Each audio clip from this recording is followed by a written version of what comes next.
നേരം പറഞ്ഞു കൊടുത്തതൊന്നും മനസ്സിലായില്ലല്ലോ ഇതിന്. ചെറിയമ്മേ, അവൾക്ക് ഇപ്പൊ അത് ആലോചിക്കാനുള്ള ബുദ്ധിയില്ലാത്തോണ്ടല്ലേ. പക്ഷേ നമ്മളെന്ന് കഷ്ടപ്പെട്ട പതുക്കെ പതുക്കെ അവളിത് മനസ്സിലാക്കി എടുത്തോളും. ആ പ്രിയങ്കെ, പ്രിയങ്കെ ദേ ഇങ്ങോട്ട് നോക്കിയേ.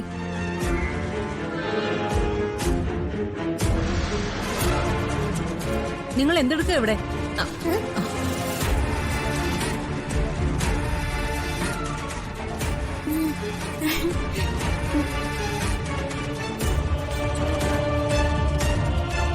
ഇതെന്തിനാ ഇപ്പൊ ഈ ആൽബം എടുത്തോണ്ട് വന്നത്? അയ്യോ അമ്മേ, ഇത് ഞങ്ങൾ എടുത്തതല്ല. പ്രിയങ്ക എവിടുന്നോ എടുത്തിട്ട് ഇവിടെ വന്നിരുന്ന് മറിച്ചു നോക്കുമായിരുന്നു. അവൾക്ക് ഓർമ്മയൊന്നുമില്ലല്ലോ. അവൾക്കൊരു പുസ്തകം കണ്ടപ്പോ നോക്കിയിരുന്നു, അത്രേ ഉള്ളൂ. ഒരു കണക്കിന് അത് നല്ലതല്ലേ ഏട്ടത്തി. ഈ സാധാരണ പഴയ കാര്യങ്ങളൊക്കെ മറന്നുപോയവര് ഇങ്ങനെ എന്തെങ്കിലുമൊക്കെ കാണുമ്പോഴല്ലേ ഓർക്കുന്നത്. പ്രിയങ്കയുടെ മനസ്സ് നേരെയായാലും ഗുണമല്ലേ? ആർക്ക് ഗുണം? ആരുടെ ഗുണത്തിന് വേണ്ടിയാ നിങ്ങളിതൊക്കെ ചെയ്യുന്നതെന്നാ ഞാൻ ചോദിക്കുന്നത്.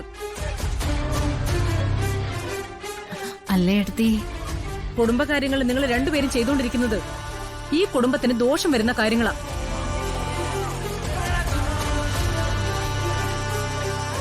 എത്ര പറഞ്ഞാലും നിങ്ങളത് ആവർത്തിച്ചുകൊണ്ടേയിരിക്കും. രണ്ടാളുടെയും കാര്യത്തില് ഞാൻ ചില വിട്ടുവീഴ്ചകളൊക്കെ ചെയ്തിട്ടുണ്ടെന്ന് കരുതി എല്ലായ്പ്പോഴും അങ്ങനെ പെരുമാറണമെന്നില്ല. ചേച്ചി എന്റെ അടുത്തുനിന്ന് എന്തിനാ പോയേ? എനിക്ക് ചേച്ചി മാത്രല്ലേ ഉള്ളൂ. മുത്തശ്ശി, എനിക്കിതൊക്കെ കേൾക്കുമ്പോ എന്റെ നിയന്ത്രണം ഉടന്നുണ്ട് കേട്ടോ. ഓ, അങ്ങനെ നിയന്ത്രണം വിട്ടിട്ടൊന്നും ഒരു കാര്യമില്ല വരും. നാട്ടുകാരെല്ലാരും കൂടി ഈ പ്രശ്നത്തിന് ഒരു പരിഹാരം ഉണ്ടാക്കണമെന്ന് വാർണിംഗ് തന്നിരിക്കുക. വെറുതെ നീയായിട്ട് ബാക്കിയുള്ളവരെ കൂടി കൊലക്കി കൊടുക്കരുത്. നാട്ടുകാർ കൂടിയപ്പോ കണിമംഗലത്തിന്റെ അഭിമാനം സംരക്ഷിക്കാൻ വേണ്ടി ഏട്ടത്തി എന്താ ചെയ്തത്? പറയേട്ടത്തി.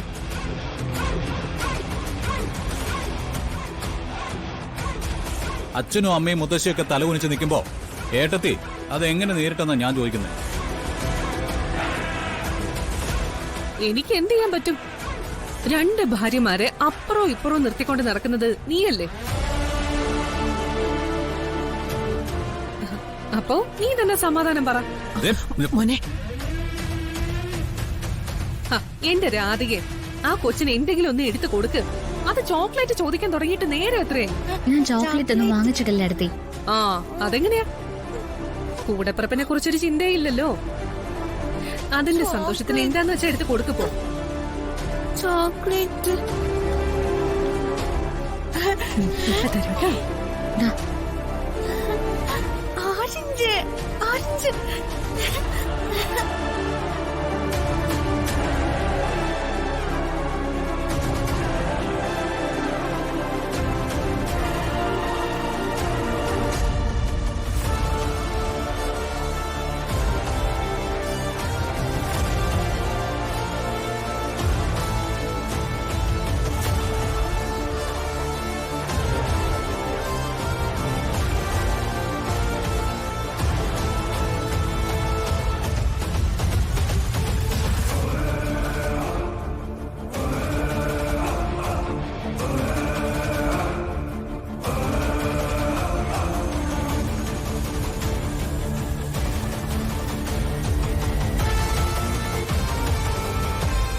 എന്താ മുത്തശ്ശി ഇത്?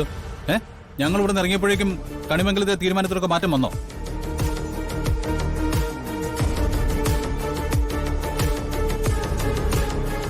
നീ വാ, കാര്യം എന്താണെന്ന് ഞാൻ പറഞ്ഞുതരാം. മോള് വാ.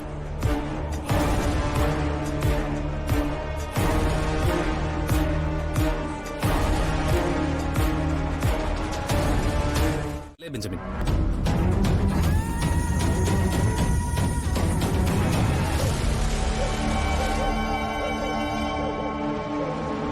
തന്നെ കൂട്ടിക്കൊണ്ടുവരുമ്പോ ഞങ്ങൾ കേട്ട കഥകൾ, യുദ്ധത്തിന് വരുന്ന ഒരു പടയെപ്പോലും ഒറ്റയ്ക്ക് നേരിടുന്നവനാ ബെഞ്ചമിൻ എന്ന.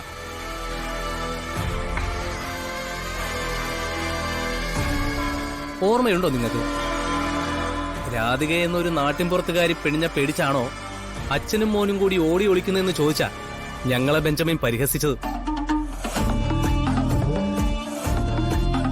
ഇനിയിപ്പോ ഗൗരവമായ പോലീസ് അന്വേഷണം കൂടി നടക്കുന്നുണ്ട്. അതിൽ പ്രതിയാവുമ്പോ തന്നെ മോചിപ്പിക്കാൻ കൂടി ഞങ്ങൾ വരേണ്ടി വരുമോ? ബെഞ്ചമിൻ, തൽക്കാലം പോലീസ് അന്വേഷണം കഴിയുന്നത് വരെ താൻ മാറി നിൽക്കുന്നതാണ് നല്ലതെന്നാ എനിക്ക് തോന്നുന്നത്. കേസ് അന്വേഷണം നടക്കുന്നത് ഉന്നത തലങ്ങളിൽ നിന്നാ.